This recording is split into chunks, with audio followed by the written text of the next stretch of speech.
भारत के आसमान में गूंजी प्राइवेट लॉन्च वाली दहाड़। इसरो के बाद अब किसकी बारी? एलन मस्क की बादशाहत को भारत से सीधी चुनौती। दो गुमनाम चेहरे बने भारत के रॉकेटमैन।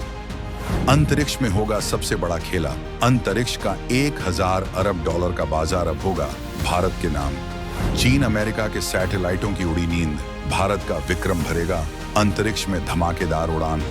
आने वाले बस 3 महीनों के अंदर भारत के अंतरिक्ष प्रोग्राम में एक ऐसा पन्ना जुड़ने जा रहा है जिसकी गूंज सिर्फ धरती पर नहीं बल्कि अंतरिक्ष में मंडरा रहे सैटेलाइटों तक सुनाई देगी। अब तक आपने सिर्फ इसरो यानी हमारी सरकारी स्पेस एजेंसी का नाम सुना था, जिसने चंद्रयान से लेकर मंगलयान तक भारत का झंडा गाड़ा है।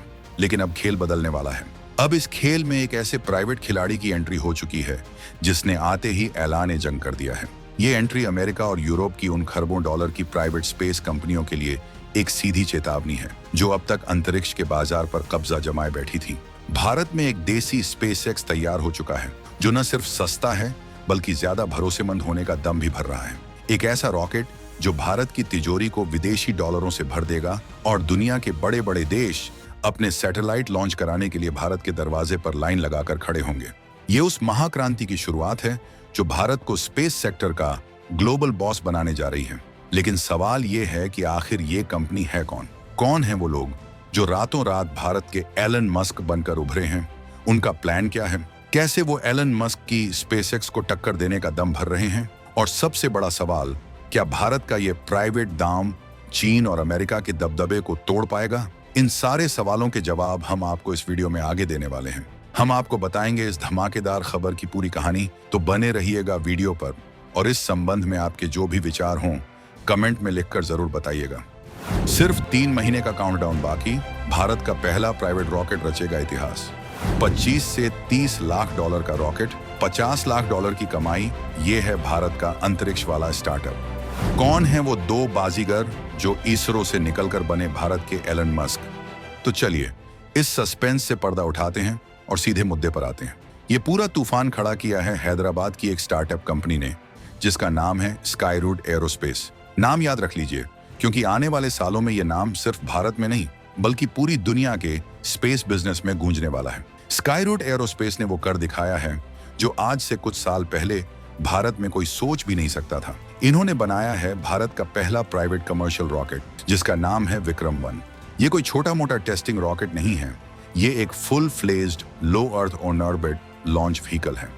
आसान भाषा में कहें तो ये एक ऐसा अंतरिक्ष ट्रक है जो छोटे और मझोले सैटेलाइटों को उठाकर सीधे पृथ्वी की निचली कक्षा लो अर्थ ऑन ऑर्बिट में यानी अंतरिक्ष में उनकी सही जगह पर डिलीवर कर सकता है। अब तक ये काम भारत में सिर्फ और सिर्फ इसरो, KPSLV और GSLV जैसे बाहुबली रॉकेट ही करते आए हैं। लेकिन विक्रम 1 की लॉन्चिंग के साथ ही भारत अमेरिका जैसे उन सुपर पावर देशों की कतार में खड़ा हो जाएगा जहां एलन मस्क की स्पेसएक्स और जेफ बेजोस की ब्लू ऑरिजिन जैसी प्राइवेट कंपनियां अंतरिक्ष में रॉकेट भेजती हैं।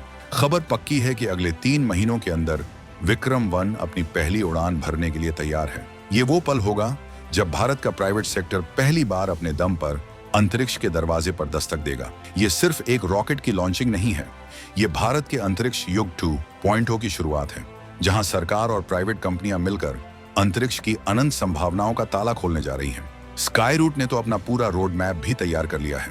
जनवरी 2026 में वो अपना पहला कमर्शियल सैटेलाइट मिशन लॉन्च करने की तैयारी में है। यानी अब सिर्फ भारत के ही नहीं बल्कि विदेशी ग्राहकों के सैटेलाइट भी made in India private rocket पर बैठकर अंतरिक्ष की सैर करेंगे। अब आपके दिमाग में वही सवाल कौंध रहा होगा जो पूरी दुनिया पूछ रही है, आखिर ये स्काईरूट वाले हैं कौन? कौन है ये भारत के एलन मस्क? तो सुनिए, ये कहानी है 2 ऐसे नौजवानों की जिनके खून में ही रॉकेट साइंस दौड़ता है। इनके नाम हैं पवन चंदना और नागर भरत डाका। ये दोनों कोई बिजनेस टाइकून के बेटे नहीं हैं बल्कि ये दोनों इसरो के पूर्व वैज्ञानिक हैं। जी हाँ, ये वही रॉकेटमैन हैं जो पहले भारत सरकार के लिए हमारे अपने इसरो में देश का नाम रोशन कर रहे थे। पवन चंदना इसरो के तिरुवनंतपुरम स्थित Vikram Sarabhai space centre VSSC में काम करते थे, जो इसरो का रॉकेट बनाने का सबसे बड़ा गढ़ है। वहीं नागर भरत डाका भी इसरो के ही एक और अहम सेंटर से जुड़े थे। इन दोनों ने इसरो में रहते हुए भारत के बड़े बड़े स्पेस मिशनों में अपना पसीना बहाया, लेकिन इनकी आंखों में एक बड़ा सपना था, एक ऐसा सपना जो भारत के स्पेस सेक्टर की तकदीर बदल सकता था। इन्होंने देखा कि कैसे अमेरिका में एलन मस्क की स्पेसएक्स सरकारी एजेंसी नासा के साथ मिलकर अंतरिक्ष में क्रांति ला रही है। उन्होंने सोचा, जो अमेरिका कर सकता है वो भारत क्यों नहीं कर सकता। इसी सोच के साथ 12 जून 2018 को इन दोनों ने अपनी सुरक्षित सरकारी नौकरी छोड़ी और एक गैराज से शुरू की अपनी कंपनी स्काईरूट एरोस्पेस। ये एक जुआ था, एक ऐसा दांव जिस पर सब कुछ लगा था, लेकिन ये न्यू इंडिया का दांव था।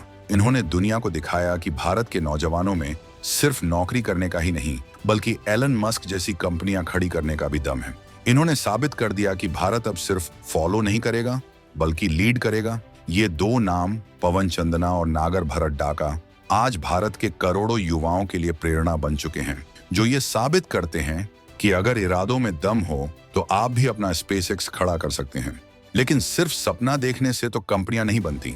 स्काईरूट की असली ताकत है उसकी टेक्नोलॉजी और उसका ढाकड़ बिजनेस प्लान। पवन और नागर ने जब ये कंपनी शुरू की तो दुनिया के बड़े बड़े इन्वेस्टरों की नजर इन पर पड़ी। उन्हें इन दोनों पूर्व इसरो वैज्ञानिकों के विजन में दम दिखा। सिंगापुर के टेमासेक और जीआईसी जैसे ग्लोबल इन्वेस्टमेंट फंड्स ने इन पर भरोसा किया और पैसा लगाया। देखते ही देखते 2018 में शुरू हुई इस कंपनी ने 850 करोड़ रुपए से ज्यादा की फंडिंग जुटा ली। ये पैसा किसी मेले के लिए नहीं बल्कि असली रॉकेट बनाने के लिए था। स्काईरूट ने बातों में वक्त जाया नहीं किया, उन्होंने काम करके दिखाया।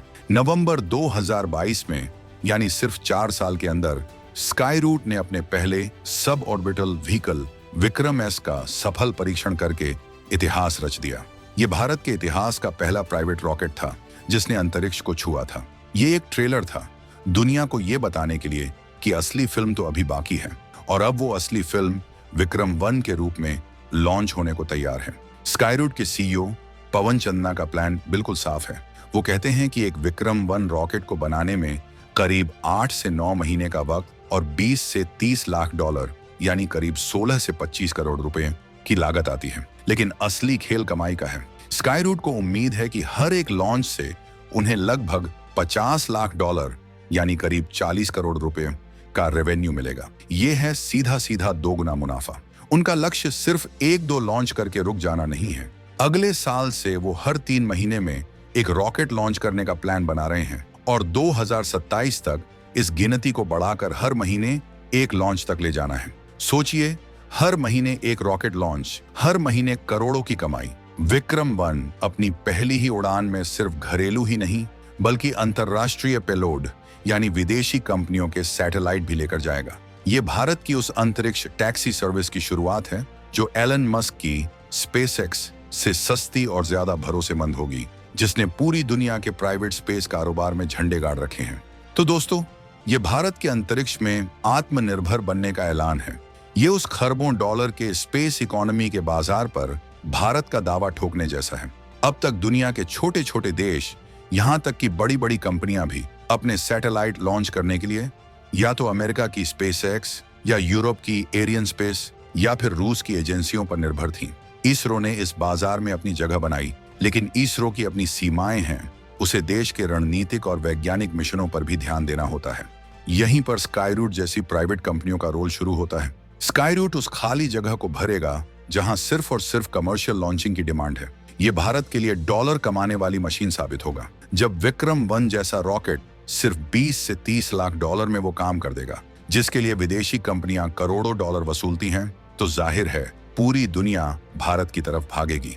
ये मेक इन इंडिया की असली ताकत है जो अंतरिक्ष में गूंजेगी। पवन चंदना और नागर डाका ने जो किया है वो सिर्फ एक कंपनी खड़ी करना नहीं है, उन्होंने भारत के लिए एक नया इकोसिस्टम तैयार कर दिया है। ये लॉन्च भारत के हजारों युवाओं को स्पेस टेक में नए स्टार्टअप खोलने के लिए प्रेरित करेगा।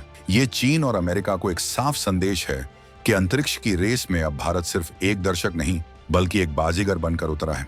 ये 2025 के नए भारत की वो हुंकार है जो ये कहती है कि जमीन हो या आसमान, अब हर जगह तिरंगा ही लहराएगा।